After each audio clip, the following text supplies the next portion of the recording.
Hey y'all, Braden here, and today I'm doing a review of the new Black Dresses record, Love and Affection for Stupid Little Bitches. Black Dresses, for those who don't know, are a noise and industrial pop duo consisting of Devi, behind projects such as Mom and Girls' Rituals, and Rook, who releases a variety of material under her own name, and just recently released a grindcore EP, which is super solid, under Crisis Sigil. I've been following these ladies' work for about a year now, and I am just extremely impressed.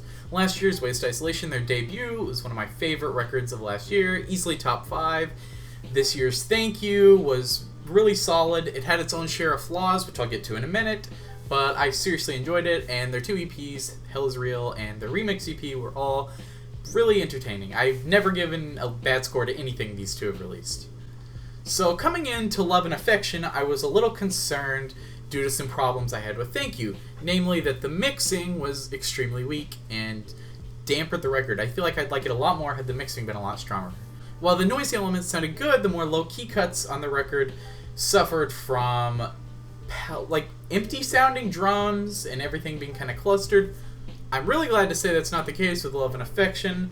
Everything has a lot of space, the drums punch really well, the synths sound dirty, crispy, the vocals have really good presence. It sounds really professional. While this record isn't as intensely noisy, deafening, and chaotic as Thank You, it's not necessarily like Waste Isolation either. The melodies this time around are a lot more strange and skittery, I would say, compared to the more almost early 2000s kind of melodies on Waste Isolation. Devi, who uses synthesizers like honestly no one else I've ever seen, has created some of her just most unique and entrancing work yet here. It just really sticks out. Every track has a unique soundscape while still retaining a theme to the record. Rook's guitar work adds another dimension to the record, combined with her just hair-raising vocals and Devi's own haunting vocal contributions, and you have what is likely going to be a great record. None of this would matter, however, without great songwriting, which, glad to say, is very much present in this record.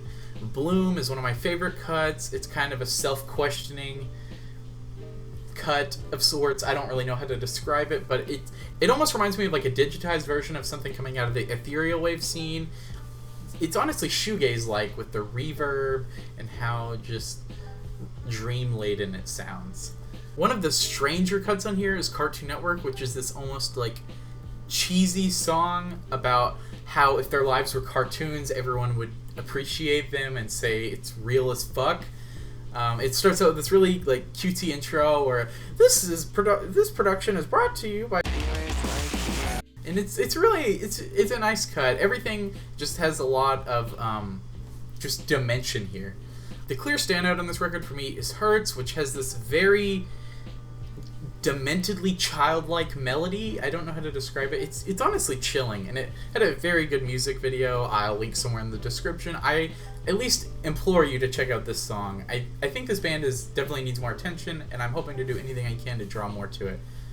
It seems like I'm just kind of coding these girls in praise, but it's hard not to when this is such a solid record and they've released so much solid material over the past year and a half. Drool is one track I just kind of had to mention. It's definitely one of their noisiest things they've released, even considering things from Thank You and Hell Is Real, and it starts out with this ear-shattering just percussion that just makes me feel like my brain is being like hammered to mush with inaudible lyrics. It's a very nice interlude of sorts between the album. Love and Affection comes in at a brisk 30 minutes or so, and I think it does the record a lot of favors by allowing the songwriting and the production to have room to stand out and have just completely unique cuts all across the board, with the exception of maybe like Mutations, which is still a solid cut. It's hard to find things to say about this. Like I said, it's kind of a hear for yourself thing. I really recommend checking this record out. If you're not a fan of like post-internet stuff like PC Music or 1000 Gex, this might not be your cup of tea. However, I found myself really enthralled with this. Please support this record. Buy it if you enjoy it upon first listen. I did. I have the cassette coming on the way, and I could not be more excited.